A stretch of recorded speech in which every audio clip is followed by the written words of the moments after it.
안녕하세요. 사는 게 예술의 호스트 수수진입니다. 반갑습니다. 네, 여러분, 지난 회차에서 그 브랜딩에 대해서 이야기를 나눴는데, 긍정적인 반응을 많이 보여주셔서 정말 감사했습니다. 그래서 확실히 브랜딩이라는 게 시대의 키워드구나라는 생각을 했어요. 그래서 요즘 제가 이제 생각하고 있는 단어는 또 특히 뭔가 이상하리만큼 자주 들리는 단어가 있어서 오늘 에피소드에서 이야기 나눠보면 좋겠다고 생각을 했거든요. 바로 다정함이라는 단어입니다. 뭔가 사람을 설명할 때도 그렇고 어떤 태도를 이야기할 때도 그렇고 심지어는 우리가 지향해야 할 하나의 가치처럼 요즘 이 단어가 굉장히 자연스럽게 등장합니다. 물론 뭐 예전에도 존재했던 단어지만 최근에는 이 단어가 조금 더 전면에 나와 있다는 느낌을 받아요. 그래서 그냥 단순히 좋은 성격을 설명하는 수준을 넘어서 어떤 시대적인 태도처럼 이야기되고 있다라는 생각이 들었어요. 그래서 그러다 보니까 이렇게 자연스럽게 이제 질문을 하게 되었습니다. 우리는 왜 이렇게 다정함이라는 말을 자주 하게 되었을까? 그러니까 단순히 지금 이게 유행처럼 소비가 되고 있는 걸까? 아니면 지금 우리가 놓여 있는 어떤 상태를 반영하고 있는 걸까? 네, 그래서 오늘은 이 질문을 출발점으로 삼아서 먼저 다정함이라는 개념 자체를 조금 더 자세히 들여다보고 또 다음에 예술가의 사례를 통해서 이 개념이 실제로 어떻게 작동하는지 한번 같이 사유해 보려고 합니다. 네, 다정함이라는 단어는 굉장히 익숙합니다. 그쵸? 그러니까 이게 특별한 설명이 필요한 단어일까? 이제 이런 질문도 솔직히 들어요. 어, 이제 그래서 사전을 찾아보면 다정함은 정이 많고 친절하고 상냥한 상태라고 설명됩니다. 그러니까 사전적 정의도 다소 뻔하죠. 누군가를 잘 대해주는 거, 그러니까 부드럽게 대하는 거, 뭐 요 정도로 이해해도 크게 상관이 없어 보여요. 그런데 또 우리가 누구입니까? 우리는 사유하는 또 사람들 아니겠습니까? 그래서 이 정의를 조금 더 자세히 들여다보려고 해요. 근데 정말 한 발짝만 더 들어가 봐도 생각보다 이 개념이 단순하지가 않습니다. 자, 그러니까 아까 그 사전적 정의에서 정이 많고, 그러니까 정이 많다는 것은 이제 감정의 문제라고 해석할 수 있겠죠? 그리고 친절하고, 그러니까 친절하다는 것은 행동의 문제예요. 그리고 상냥하다. 이거는 태도의 문제입니다. 그러니까 감정, 행동, 태도. 이것이 마치 삼위일체처럼 조화를 이뤘을 때 이것이 다정함이다라고 사전이 정의하고 있는 거예요. 근데 문제는 감정, 행동, 태도 이게 일치하기가 되게 어렵습니다. 그러니까 마음속에는 분명히 따뜻한 감정이 있지만 그것을 잘 표현하지 못할 수도 있고 반대로 특별한 감정이 없어도 사회적인 방식으로는 친절하게 행동할 수 있어요. 그러니까 말투는 부드럽고 상냥하지만 그 안에서 진심 어린 태도가 느껴지지 않는 경우도 많죠. 그러니까 이렇게 생각하면 다정함이라는 것은 하나의 성질이라기보다는 서로 다른 층위가 동시에 맞물려야 유지되는 굉장히 어려운 상태에 가깝습니다. 그러니까 감정이 있고 그 감정이 태도로 드러나고 그게 결국 행동으로 이어지는 흐름인데 그러니까 이 세 가지가 선한 방향으로 이어질 때에만 우리는 그것을 다정함이라고 부를 수 있는 겁니다. 되게 어렵습니다. 네. 그러니까 사실 감정이라는 게 정말 순간적으로 변하고 뭐 태도는 사실 상황에 따라 달라지거든요. 그리고 행동 같은 경우도 그때그때 어떤 선택에 영향을 받죠. 그러니까 그래서 다정함이라는 건 어떤 사람이 원래 가지고 있는 성격이 아닌 것 같아요. 그러니까 계속해서 조율하고 유지하고 그러니까 그런 어떤 지극히 좀 고차원적인 정신 상태가 아닐까라고 좀 느껴졌습니다. 그래서 저는 이 지점에서 한 권의 책을 떠올렸어요. 다정한 것이 살아남는다라는 책인데요. 이 책이 2020년에 출간이 되어서 이게 과학 도서인데도 베스트셀러로 정말 많은 사랑을 받았습니다. 저도 진짜 좋아하는 책이에요. 네, 이 책에서는 인간이 경쟁이 아니라 협력을 통해 살아남아온 존재라고 이걸 진화론에 기반해서 설명하거든요. 그러니까 공격성보다도 타인과 연결되고 관계를 맺고 서로를 돌보는 능력이 결국 생존에 더 유리하다라는 이야기입니다. 그러니까 이 관점에서 보면 다정함은 단순히 좋은 성격이 아니라 인간이라는 종이 유지되어 온 하나의 방식이라고도 볼 수 있습니다. 그러니까 이런 생각도 들어요. 그러니까 원래 다정함이라는 건 뭔가 굳이 설명할 필요가 없었던 개념이야. 근데 지금은 설명해야 하는 어떤 가치가 된 것은 아닐까라는 생각도 들었습니다. 그러니까 분석이 필요한 어떤 개념이 되어버린 거죠. 그러니까 다정한 것이 살아남는다라는 책이 베스트셀러로 사랑을 받았던 게 아닐까라는 생각도 했습니다. 그래서 이 단어가 이렇게 자주 반복된다는 사실 자체가 지금 우리가 그걸 유지하지 못하고 있다는 어떤 신호는 아닐까라는 생각이 또 들더라고요. 그래서 이쯤 모셔봐야죠. 네. 이번에는 태국 작가님을 모셔보려고 합니다. 네, 그리고 제가 지난번에, 지난 에피소드에서 수수진 작가를 한번 모셔봤더니, 주변에서 그렇게 놀리더라고요.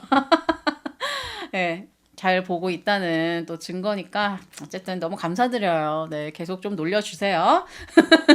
네, 그래서 오늘 또 작가님 모셔보겠습니다. 오늘 모실 작가님은 역대급으로 이름이 어려워요. 그래서 집중! 제가 한번 잘 읽어볼게요. 리크릿 티라바니자 작가님입니다. 박수로 맞아주세요. 네, 우리 작가님은 1961년 아르헨티나 부에노스아이레스에서 태어났습니다. 그래서 외교관의 아들로, 태국 외교관의 아들로 여러 나라를 오가며 자랐습니다. 그래서인지 이 작가의 작업에는요, 한 장소에 이렇게 고정된 정체성보다는 이동, 만남, 그리고 사람들이 이렇게 잠시 함께 머무는 그런 상황에 대한 이런 감각이 굉장히 강하게 느껴집니다. 네, 그래서 우리 선배님은 흔히 생각하는 방식으로 작품을 만든 사람은 아니에요. 그래서 어떤 이미지를 남기거나 눈에 보이는 결과물을 완성하는 대신 특정한 상황을 만들어내는 방식으로 예술 작업을 이어갑니다. 네, 그래서 이 작가님에 대해서 이야기를 할 때는 뭔가 조각, 뭐 회화 같은 이런 장르 개념보다는 관계를 만드는 사람이라는 표현이 더 잘 어울리는 것 같아요. 네, 그래서 우리 티라 바니자 작가님의 그 가장 많이 언급되는 대표작은 언타이틀드 1990년 그리고 가로치고 팟타이 가로 닫고입니다. 그러니까 제목 그대로 되게 직관적이에요. 1990년에 시작된 작업이고요. 뉴욕의 폴라앨런 갤러리에서 처음 선보인 것으로 알려져 있습니다. 그래서 전시장 안에서 직접 팟타이를 요리하고 그것을 관람객들에게 나눠주는 작업이었죠. 네, 작품 제목도 재밌습니다. 특별한 제목 대신 그냥 무제라고 두고 언타이틀드 무제라고 두고 괄호를 치고 그 안에 팟타이를 넣었습니다. 그러니까 결과물이 아니라 그 상황 자체가 작품이다라는 걸 말하는 것처럼 느껴져요. 그래서 이 장면을 이제 처음 접하면 약간 당황스럽습니다. 그러니까 전시장 안에서 요리를 하고 사람들이 그것을 받아서 먹고 있다? 이거 식당 아닌가요? 작품 맞나요? 근데 이 질문, 그러니까 제가 방금 식당 아니에요? 이거 정말 작품 맞나요? 라는 이 질문이 이 작업의 핵심인 거죠. 우리는 보통 미술관이나 갤러리 가면 무언가를 보러 간다고 생각하잖아요. 하지만 이 작업에서는 보는 것보다 참여가 먼저 일어납니다. 그러니까 관람객은 감상자가 아니라 그 상황 속으로 들어가게 되는 사람이 됩니다. 네, 그리고 이후에 나온 작업도 좀 보실 텐데, 이 작업의 제목도 언타이틀드예요. 그리고 그 괄호로 이제 프리라고 부제를 달았는데 이 작품은 1992년 뉴욕 303 갤러리에서 처음 선보였고요. 이제 여러 해에 걸쳐서 이 작품이 또 다시 구성되고 또 재현이 됩니다. 이 작업에서는 아예 이 갤러리 공간 자체를 주방처럼 바꾸고 쌀이랑 타이커리를 무료로 제공합니다. 그래서 모마는 이 작품을 소개하면서 갤러리를 부엌으로 바꾸고 관람객이 식사를 하면서 친구 혹은 낯선 사람과 대화하는 이 작품 자체가 예술과 관객 사이에 그 경계를 흐리게 만든다. 이렇게 설명을 합니다. 그러니까 여기서 중요한 것은 음식을 매개로 생긴 그 사회적 상황인 거죠.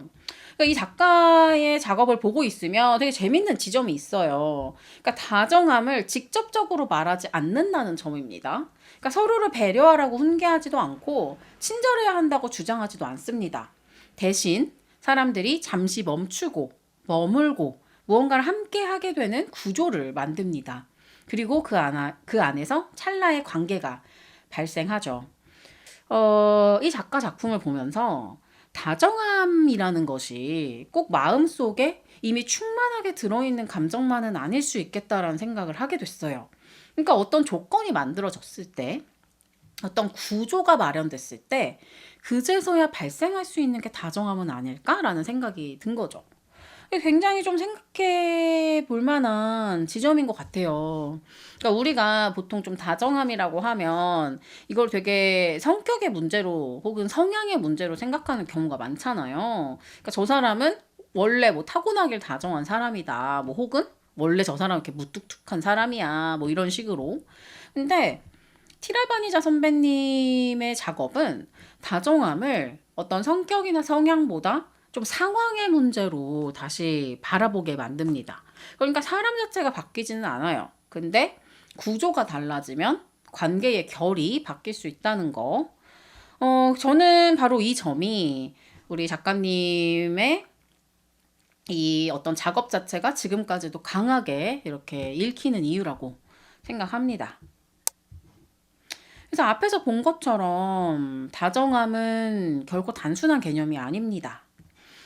사전적인 정의를 봤을 때도 뭐 친절하고 상냥하고 정 많고 막 이런 어떤 세 가지 요소가 동시에 맞물려야 하는 상태였죠. 그런데 이제 또 우리 티라바이자 선배님의 작업을 보고 나면은 여기에 한 가지가 더 필요하다라는 그런 생각이 듭니다. 그러니까 환경적인 조건인 거죠. 그러니까 다정함은 마음만으로는 안 되는 거예요. 그러니까 마음이 있어도 표현할 여유가 없으면 다정하게 행동하기가 어렵고요. 그러니까 태도를 유지하고 싶어도 그 구조가 너무 팍팍하면 사람이 날카로워집니다. 그러니까 결국 다정함은 개인의 선의만으로 유지되는 것이 아니라 그것이 가능해지는 조건과 환경 안에서 비로소 드러나는 거 아닐까? 이제 이런 생각을 하게 되는 거죠. 근데 그렇게 생각하면, 그러니까 요즘 우리가 유난히 이 다정함이라는 말을 많이 한다는 사실이 좀 다르게 보여요. 그러니까 사람들이 갑자기 더 착해져야 해서 이런 단어를 쓰는 게 아니라 반대로 다정함의 그 결핍 때문에 다정함을 자꾸 사회로 소환시키는, 그러니까 어떻게 보면 되게 서글픈 거예요. 그러니까 다정함의 결핍이 역설적으로 다정함을 외치게 만드는 사회.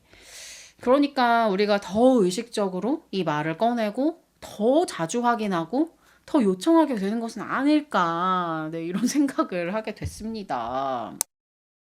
근데 또 동시에 저는 이 다정함을 뭔가 하나의 미덕으로 칭찬하면서 끝내고 싶지는 않아요.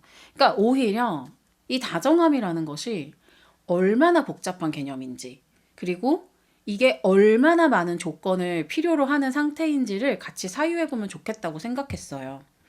그러니까 정말 중요한 건 이 다정함이 발생할 수 있는 조건을 어떻게 만들 것인가. 그러니까 서로가 너무 쉽게 소모되지 않도록, 그러니까 너무 쉽게 날카로워지지 않도록, 그러니까 어떤 시간과 어떤 공간, 그리고 어떤 관계를 만들어야 할 것인가. 이제 이것이 지금 시대에 훨씬 더 필요한 질문이 아닐까라는 생각을 했습니다.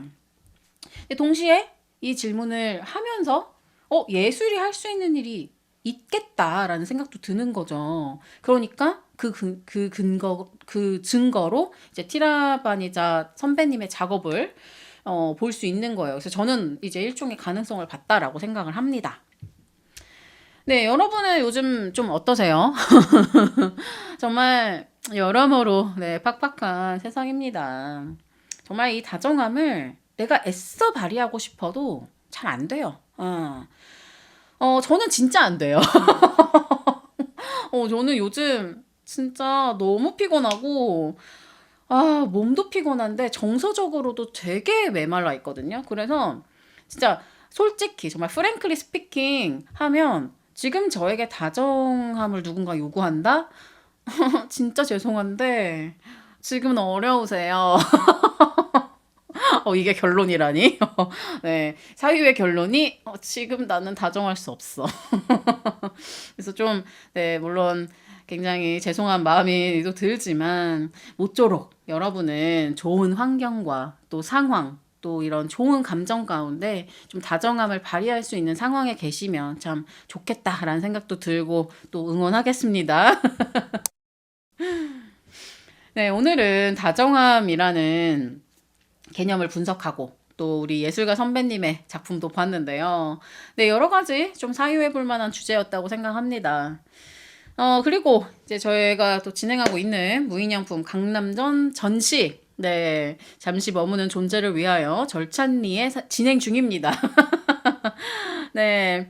제가 그 페이퍼팝과 함께 사유의 방을 만들어 놨다고 했잖아요. 전시 가운데 그냥 딱 있어요.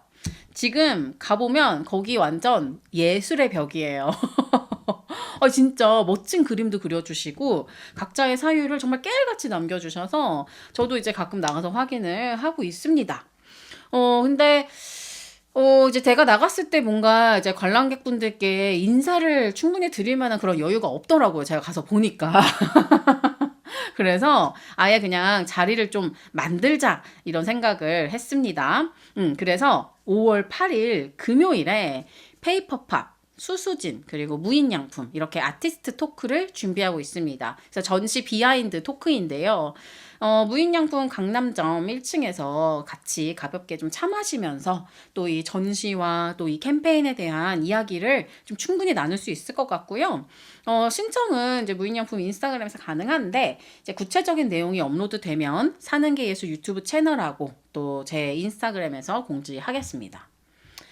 그리고 또 다른 공지사항이 있는데요. 그 한겨레 교육에서 제가 강의를 하고 있잖아요.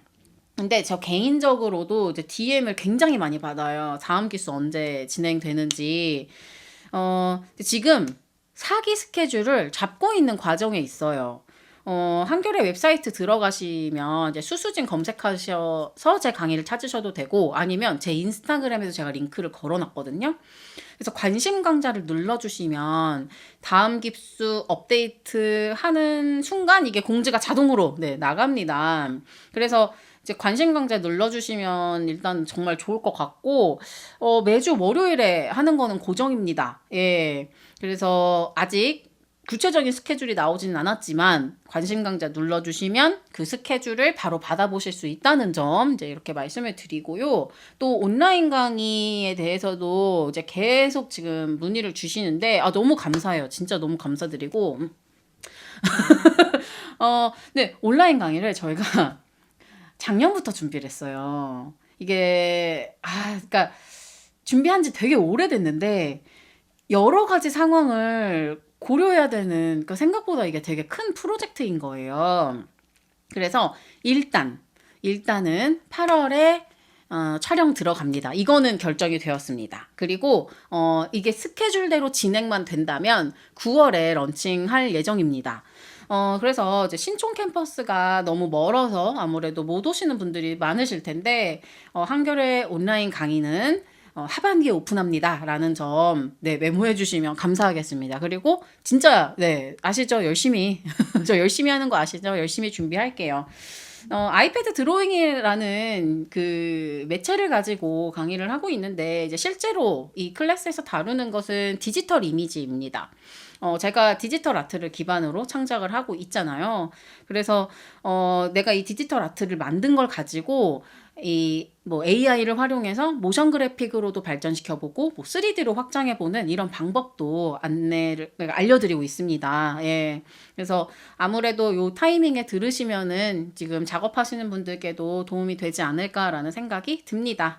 네, 여러모로 감사드리고요. 저는 여러분의 사유를 늘 응원합니다. 네, 다음 이 시간에 또 만나요. 안녕.